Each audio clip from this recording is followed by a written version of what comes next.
నమస్తే రమగారు. నమస్తే జయ. రమగారు, మనము ప్రతి స్టోరీలో పిల్లలకి సంబంధించి ఒక నీతి కథ మాట్లాడుకుంటూ ఉంటాం. ప్రతి వీడియోలో కూడా మనం అది కంటిన్యూ చేస్తూ వస్తున్నాం. అయితే ఈరోజు నాకేమనిపించిందంటే, తల్లులకి ఏదైనా చెప్పదగ్గ స్టోరీ ఉంటే చెప్పిద్దాం మీతో అని అనిపించింది. కానీ మీరు ప్రతి దాంట్లో ప్రతి వీడియోలో కూడా మీరు చెప్తూనే ఉంటారు, ముందు తల్లులు నేర్చుకోవాలి, తల్లులు ఆచరించాలి, తర్వాత పిల్లలు ఫాలో అవుతారని. సరే, తల్లులకి కథ అంటే ఇది ఒక నా ఫేవరెట్ స్టోరీ జయ. చాలా సంవత్సరాల క్రితం చదివాను నేను. బహుశా నా కాలేజ్ మొదలైన కాలంలో 30 ఏళ్ళైనా అయ్యిందని అనుకుంటున్నా. అంత పాత కథ. మామూలుగా నేను రైటర్స్ని గుర్తుపెట్టుకుంటా. ఏదైనా కథ చదివితే కథ రైటర్ ఎవరు చెప్తూ ఉంటారు కూడా మీరు. ప్రతిదానికి రైటర్ పేరు చెప్తాను. నేను చదువుతాను అంటే ఇప్పుడు ఒకరి కథలు నచ్చినాయి అనుకో, వారి కథలు వెతుక్కుని అవి చదవటం. అలా నాకు ముందు నుంచి అలవాటు ఉంది. మా దగ్గర లైబ్రరీ చాలా పెద్దది ఉంది, మా కాలేజీలో ఉంది. మా నాన్నగారికి బాగా పుస్తకాలు కొనే అలవాటు ఉంది. మా అన్నయ్య అంతే, పుస్తకాలు ఎక్కువ ఉండేవి మా ఇంట్లో. దానివల్ల నేను ఎక్కువ చదవటం వల్లే ఈ పని చేయగలుగుతున్నాను అనమాట. అయితే నేను చదివిన ఈ కథ తాలూకు రైటర్ ఎవరో ఆ రోజున నేను శ్రద్ధ పెట్టి తెలుసుకోవాలి. ఏదో పత్రికలో చదివినట్టే నాకు జ్ఞాపకం. బాగా చాలా బాగా మనసుకు హత్తుకుపోయి ఉందన్నమాట. ఆ కథ చదివిన మొదటి రోజున, అంటే మొదటిసారి చదివినప్పుడు ఎంత రోమాంచితంగా, ఎలా అత్యద్భుతంగా అనిపించిందో ఎన్నిసార్లు చెప్పుంటానో, 100 సార్లు చెప్పుంటా ఆ కథ నేను. ప్రతిసారి నాకు అదే ఫీల్ కలుగుతుంది. చాలా అత్యద్భుతమైన కథగా తోస్తుంది. నేను చాలా మందికి చెప్పినప్పుడు ఈ కథ రైటర్ ఎవరో తెలుసా, మీరు ఎక్కడైనా చదివారా అని అడుగుతూనే ఉన్నాను. నాకు దాని ఆన్సర్ రాలేదు.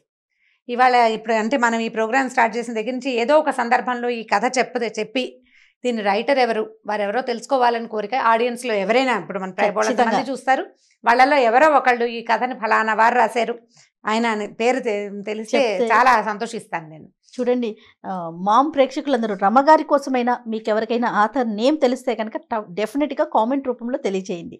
అయితే వీరు రాసిన కథ అప్పుడు నేను చదివిన దానికి, ఇప్పుడు నేను చాలా సంవత్సరాల నుంచి ఆ కథ అప్పుడప్పుడు రకరకాల సందర్భాల్లో చెప్తున్నాను. కొంత డీటెయిలింగ్లో చిన్న మార్పులు ఉండొచ్చు. కథను జనరల్గా మనం ఓన్ చేసుకుంటాం. మామూలుగా నేను చదివిన కథలు ఎలా చదివానో యథాతథంగా అలా మనం చెప్పం కదా, చిన్నప్పుడు మార్పులు వస్తాయి. ఫ్రేమ్ మాత్రం, అంటే స్టోరీ ఫ్రేమ్ మాత్రం అదే ఫ్రేమ్. అయితే ఇది ఒక 200 ఏళ్ల నాటి కథ అనుకుందాం, అలా అయ్యుండొచ్చు అనిపిస్తోంది. అంటే ఆ కథ చెప్పిన సందర్భం దీన్ని బట్టి.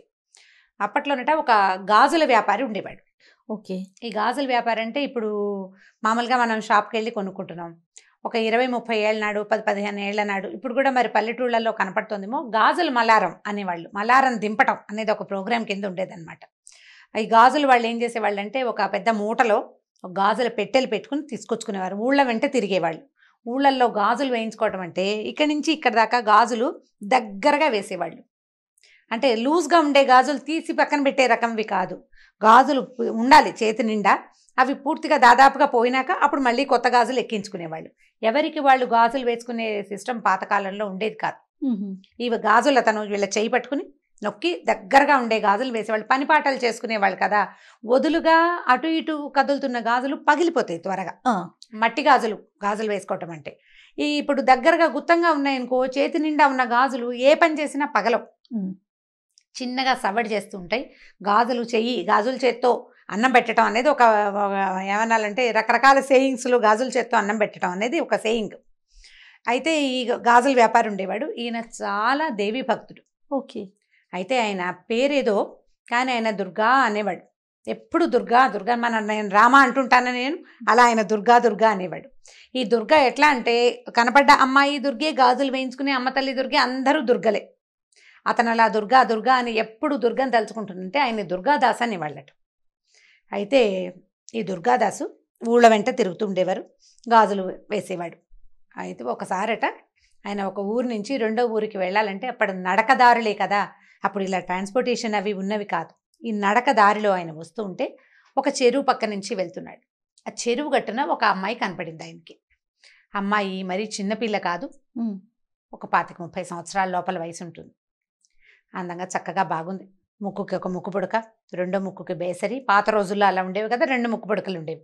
అక్కడి నుంచి సర్వాలంకారాలతోటి అమ్మాయి చక్కగా ముత్తైదు పెళ్ళైన అమ్మాయి కనపడి పిలిచి గాజులేస్తావా అని అడిగింది. అయితే ఇంత నిర్జనంగా ఉంది ఈ అమ్మాయి ఇక్కడ ఎందుకుందంటే, ఆ అమ్మాయి చేతిలో బిందుంది, మంచినీళ్ళకి వచ్చిందని అనుకున్నాడు. ఓకే. నేను ఆ ఊరు వెళ్తున్నాను, నువ్వు ఆ ఊరు వెళ్ళిపోతున్నావు, నేను ఇంటికి వెళ్తాను, నువ్వు నాకు గాజులు వెయ్యి అని చెప్పి చెయ్యి అందించింది. అందించేసరికల్లా ఈయన ఏం చేశాడు, సరే ఒక చెట్టు కింద దింపాడు మల్లారం. పెద్దవాడు ఒక 50 ఏళ్ళు ఉండుంటాయి బహుశా. అమ్మాయి చేయి అందిస్తే ఎర్రవి బాగున్నాయి, ఆకుపచ్చవి బాగున్నాయి, పసుపచ్చవి బాగున్నాయి అంటే 3 రంగుల గాజులు చేతుల నిండా వేశాడు. పిల్లని చూస్తే కలిగిన అమ్మాయి లాగానే కనపడుతుంది. ఈ అమ్మాయి దగ్గర డబ్బులు ఉండవని అతను ఎందుకు ఊహిస్తాడు? గాజులు వేయించుకుని ఏదో తృణమో పణమో, అప్పుడు పెద్ద ఖరీదులు కాదు, కాసు, అరకాసు, పావల, 10 రూపాయలు బేడలు కాణీలు ఉండే రోజులు, అణాలు అర్ధనాలు ఉండేవి. అయితే ఇవి వేసిన తర్వాత ఈ అమ్మాయి ఏం చెప్పిందంటే, నువ్వు ఈ ఊరు వెళ్తున్నావు కదా, ఫలానా శివాలయం ఉందా, శివాలయం పక్కన కర్ణం గారి ఇల్లు ఉందా, ఆ పక్క సందులోంచి కొంచెం లోపలికి వెళ్తే ఒక ఎత్తరుగుల ఇల్లుంది, ఆ ఇల్లు మాదే, మా నాన్నగారు ఉంటారు, ఈ గాజులకు డబ్బులు నువ్వు అక్కడ తీసుకో ఓకే అని చెప్పింది. చెప్పేసరికల్లా అదేమిటి నువ్వు డబ్బులు లేకుండా ఎందుకు వేయించుకున్నావని అదని అతను అనలా. ఎందుకంటే ఇది అతను పనే కానీ అది వ్యాపకంగా చేస్తున్నాడు కానీ వ్యాపారంగా చేయటం లేదు ఆయన. ఇలా స్త్రీ రూపంలో ఈ అమ్మాయిలకి గాజులు వేస్తూ అమ్మవారికి గాజులు వేసినంత సంతోషించేవాడు. అతనికి వచ్చిన కొంత సంపాదనే అతనికి చాలు, ఏదో ఇచ్చింది పుచ్చుకునేవాడు అంతే. సరే ఏమన్నాడు, ఈ అమ్మాయి బిందె పుచ్చుకుంది, ఇంకా నేను నీళ్ళు తెచ్చుకోవాలి, నువ్వు వెళ్ళిపోతున్నావు కదా, వెళ్ళి తీసుకోమంది. మా నాన్నగారి ఇంటికి వెళ్ళు, మా అత్తారిల్లు ఇది, మా నాన్నగారు ఊరు ఆ ఊరు, మా అత్తారు ఊరు ఈ ఊరు అని చెప్పింది. చెప్పేసరికల్లా మా నాన్నని అడిగి డబ్బులు తీసుకోమంటే ఈయన బ్యాగ్ అంతా సర్దుకున్నాడు. బయలుదేరుతుంటే ఓవేళ మా నాన్నగారు ఆయనకి నా మీద కోపంగా ఉంది, మా అత్తారి మీద కోపం వచ్చింది, మాకు అమ్మాయి లేదు, నేను ఇవ్వనంటాడేమో, మా దేవుడి గదిలో కుంకుమభరణి ఉంది, దేవుడి మందసాన్లోనే కుంకుమభరణి ఉంది పాతది, అందులో కాసుంది, అది తీసి ఇవ్వమన్నానని చెప్పు.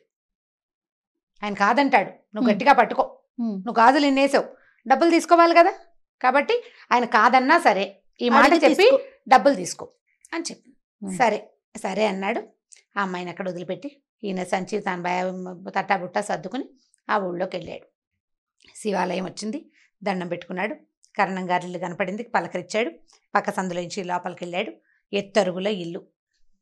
అయితే ఇల్లు పెద్దదే కానీ బాగా పేదరికంలో ఉన్న ఇల్లే అది. అక్కడి నుంచి ఆ ఇంటి ఆయన్ని పిలిచాడు. బయట ఒక 5-6 వేద విద్యార్థులు ఎవరో కూర్చున్నారు, వేద పాఠం చదువుకుంటున్నారు. ఈ అమ్మాయి అన్ని కేకేశాడు, అయ్యా మీ అమ్మాయికి గాజులు వేసానండి చెరువు దగ్గర, డబ్బులు ఇప్పిస్తే వెళ్తానండి అన్నాడు. అమ్మాయా, ఎవరమ్మాయి, ఎవరింటికి వచ్చావు నువ్వు అని అడిగాడు. ఫలానా ఇల్లు ఇదే కదండి, ఆయన పేరు కూడా చెప్పింది. ఆ ఇల్లు, ఆ పేరు తమరదే కదా అంటే నాదేను, ఫలానా ఇల్లు ఇలాగని చెప్పింది, గుర్తులు, నేను వచ్చాను, మీరు ఇలాగే అంటారని అమ్మాయి చెప్పింది కూడా. డబ్బులు ఇప్పించండి బాబు, లక్షణమైన బిడ్డ, అంత పిల్లని కాదనుకుంటారా అన్నాడు. మీకు తగదాలుంటే సొంత పిల్లని కాదనుకుంటారా ఎవరైనా అనేసరికి ఈయనకు అర్థం కాదు, పిల్లని కాదనుకోవటం ఏమిటయ్యా, నాకు అసలు ఆడపిల్లలే లేరు, అమ్మాయిలు లేరు నాకు అన్నాడు. అనేసరికల్లా భలేవారు మీరు ఇట్లాంటి మాట అంటారు, ఇంత మాట అన్నారు, అమ్మాయి చెప్పనే చెప్పింది, ఇంత మాట అంటారా, ఎంత కోపం వస్తే మాత్రం, ఆడపిల్లని కాదనుకుంటే ఎలాగండి, తీసుకొచ్చి డబ్బులు ఇవ్వండి అన్నాడు. మెల్లిగా జనం చేరటం మొదలుపెట్టారు. గాజులు వాడు రావటం ఏమిటి, వీళ్ళింటో డబ్బులు అడగటం ఏమిటి, ఈ వేద విద్యార్థులు చదువు మానేసి వాళ్ళు నోటు తెచ్చుకుని చూస్తున్నారు ఏమిటో జరుగుతోందని. పల్లెటూరు కదా, కాస్త గట్టిగా మాటలు దొరలేసరికి 4 ఏళ్ళ వాళ్ళు చేరతారు, ఒక్కొక్కళ్ళు వింటున్నారు ఏమిటో సంభాషణ జరుగుతుందని. ఈయన అవునంటాడు, కాదంటాడు, అతను అవునంటాడు. ఇక విసుగొచ్చి ఏమన్నాడంటే, అయ్యా అమ్మాయి చెప్పనే చెప్పింది, మీ ఇంట్లో పూజా మందసంలో కుంకుమభరణ పాతది ఉందిట, అది తెరిచి చూడు, అందులో కాసు ఉంటుందని చెప్పింది అమ్మాయి, ఆ కాసైనా తెచ్చి నాకు ఇవ్వండి, నేను వద్ద పోనీలేమా, ఆడపిల్లవి నీకు గాజులు వేసాను, మీ నాన్నకి ఇష్టం లేకపోతే పోనీలేమన్నాను, కాదు గాజులకు నువ్వు డబ్బులు తీసుకోవాల్సిందే అని చెప్పింది, బంగారం లాంటి బిడ్డ, నువ్వేం తండ్రివయ్యా, పట్టుకురా ఆ కాసు తెచ్చివి నాకు, ఆ అమ్మాయి నన్ను తెచ్చుకోమంది అన్నాడు. ఈయన తెల్లబోయాడు, మా ఇంట్లో దేవతా మందిరంలో అసలు కుంకుమభరణి ఉండటం ఏమిటి, మా ఇంట్లో కుంకుమభరణి లేదన్నాడు. ఆ భరణి ఏం లేదు మా మందసంలో, చెప్పింది చూడవయ్యా అనేసరికి సరే అందరూ అదేమిటి ఎందుకు చెప్తున్నాడు, దుర్గాదాస్ ఈ ఊళ్ళలో తిరిగేవాడే, చూడు అనేసి అన్నారు. చూడమన్నారు. దేవతా మండపంలోకి మందసం దగ్గరికి వెళ్ళాడు. అయితే వాళ్ళ అమ్మగారు, ఆయన తల్లి, ఈయనే కొంచెం పెద్దవాడు, ఓ 50 ఏళ్ళ పైనున్న ఆయన, ఆవిడ కడు వృద్ధురాలు, ఇంట్లో ఉంది పెద్ద ఆవిడకి జ్ఞాపకం వచ్చింది లీలగా, ఒక పాత కుంకుమభరణ వాళ్ళ దేవతా మందసంలో ఒక పక్కన చిన్న మీట లాంటిది, అది నొక్కితే అక్కడ ఒక కుంకుమభరణలు అవి పెట్టుకునే, ఎందుకంటే పాత రోజుల్లో బీరువాలు అవి ఉండేవి కాదు కదా, ఈ దేవతా మందిరాల్లో, తర్వాత ఏమో పందిరి మంచాల లోపల అట్లా చిన్నవి అల్మర్లు ఉండేవి, వస్తువులు దాచుకోవడానికి, దొంగల భయాలు అవి ఉండేవి కదా. అయ్యా మన దగ్గర ఈ మీట నొక్కితే ఇది తెరవబడుతుంది అని చెప్పింది. తీరా తెరిస్తే కుంకుమ భరణి బయటకు వచ్చింది. ఆయన చాలా ఆశ్చర్యపోయాడు. ఈ అమ్మాయి ఎవరు, ఈ గాజులు వాడేమిటి, మన ఇంట్లో ఉన్న మందసం ఇన్ని సంవత్సరాలు వచ్చింది, ఇంత వయసు వస్తే ఇందులో ఇలాంటిది ఉందని నాకు తెలియకుండా ఎవరో పిల్లకి రోడ్డు మీద ఎక్కడో దారిలో కనపడ్డ పిల్లకి తెలియటం ఏమిటి, మా అమ్మకి తెలిసిన సంగతి. ఆయనకి లోపల నుంచి ఒక ఉద్వేగం వస్తుందన్నమాట, ఎట్లా ఇది బయటికి తెలిసింది అని. ఆయన ఏం చేశాడు, కుంకుమ భరణిలో చేయి పెట్టాడు, కాసు తగిలింది, కాసు ఇట్లా తీసాడు బయటికి, ఇంకో కాసు కనపడుతోంది. ఇది ఎడం చేతిలో పెట్టుకున్నాడు. ఆ కనపడిన రెండో కాసుని తీస్తుంటే ఇంకో కాసు కనపడుతోంది కింద, ఆ చేతిలో పెట్టుకున్నాడు. మళ్ళీ తీసాడు, తీస్తుంటే ఒక్కో కాసు బయటికి వస్తూనే ఉంది. ఆయన ఈ పట్టుకున్నవాడు అట్లా కూలబడిపోయాడు. వాళ్ళ అమ్మ, భార్య, ఇంత పిల్లవాడు, మగపిల్లలు ఉన్నారు ఆయనకి, ఆడపిల్లలు లేరు.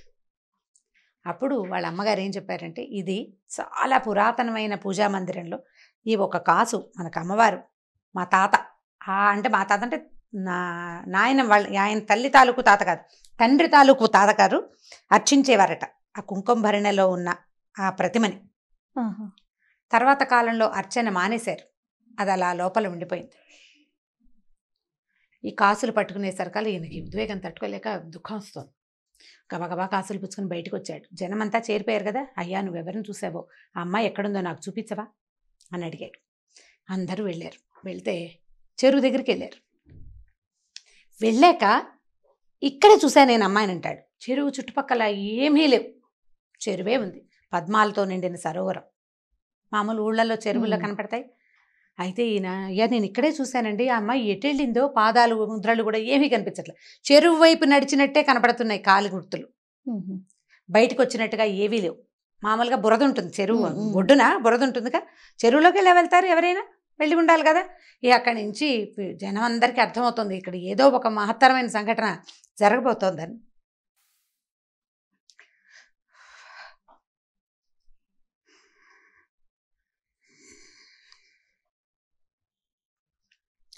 సరే, దుర్గాదాసు పిలిచాడు.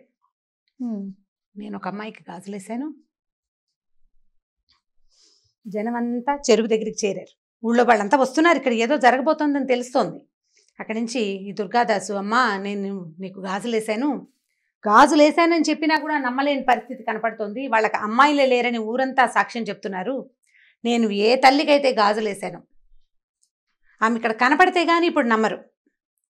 ఈ విషయం నేను ఎట్లా చెప్పానో కూడా నాకు తెలియటం లేదు అని చెప్పి గట్టిగా ఎలుగెత్తి దుర్గా దుర్గా అని పిలిస్తే చెరువులోంచి 2 చేతులు వచ్చినాయి పైకి.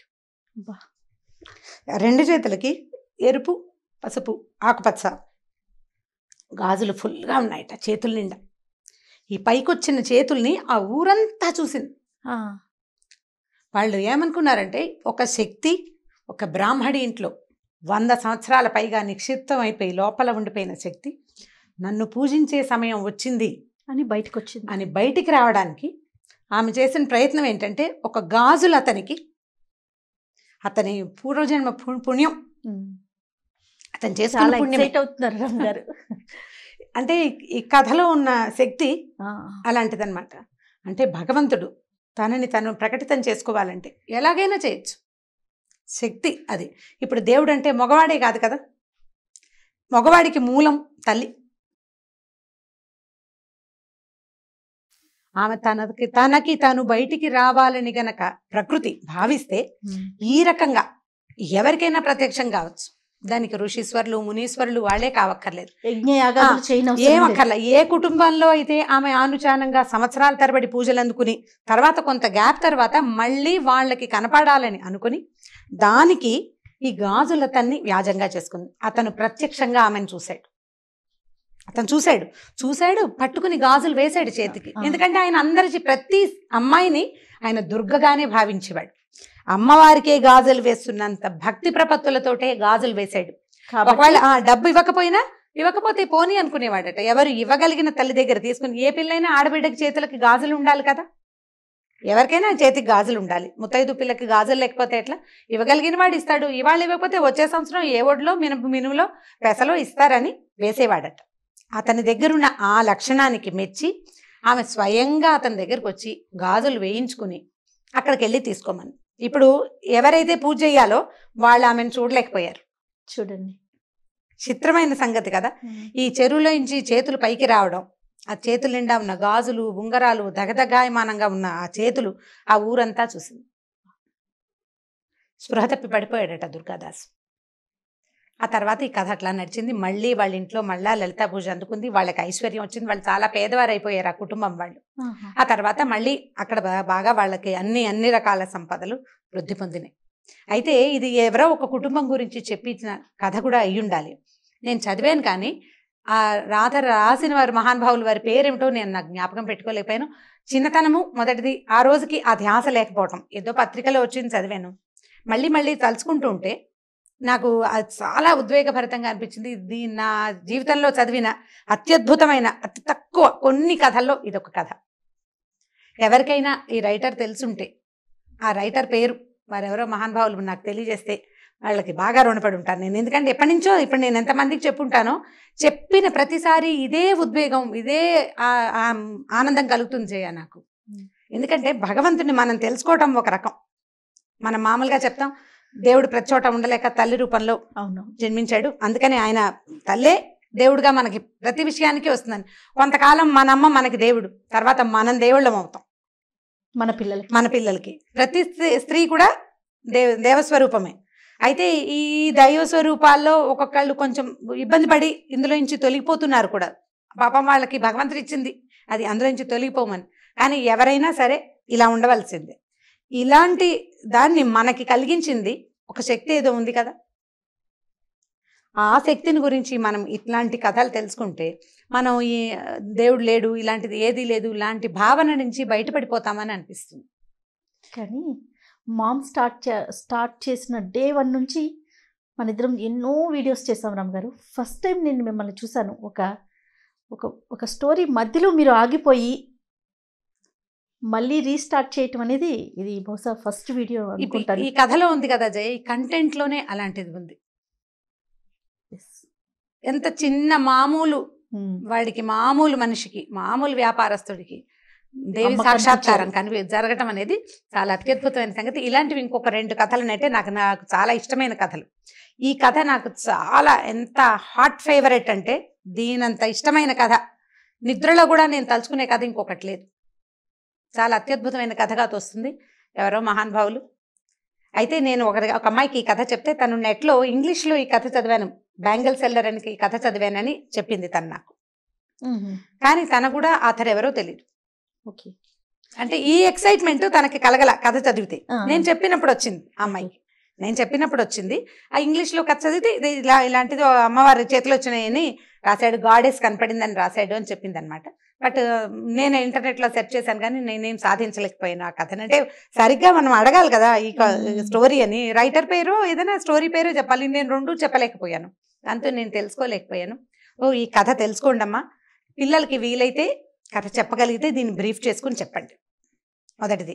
తర్వాత ఎవరికైనా ఈ రైటర్ పేరు కనుక తెలిస్తే, అంటే ఇది డీటెయిలింగ్ మారిపోయింది. నా భక్తి కూడా తోడైంది కదా, నాకు కూడా అమ్మవారి మీద ఉన్న భక్తి దీనికి తోడైంది. అందుకని కథలో కొంత డీటెయిల్స్ మారిన, ఫ్రేమ్ మాత్రం ఇదే కథ. Right. Thank you so much రమ్మ గారు. ఒక అద్భుతమైన కథని మా అందరికి వినే అవకాశాన్ని కల్పించారు. అంటే చెప్పే అవకాశం మీ వల్ల ఇంకొకసారి వచ్చింది నాకు. నమస్తే జయ. ఈ వీడియో కనుక మీకు నచ్చినట్లయితే లైక్ చేయండి, షేర్ చేయండి. మరిన్ని వీడియోస్ కోసం మా ఛానల్ని సబ్స్క్రైబ్ చేసుకోండి.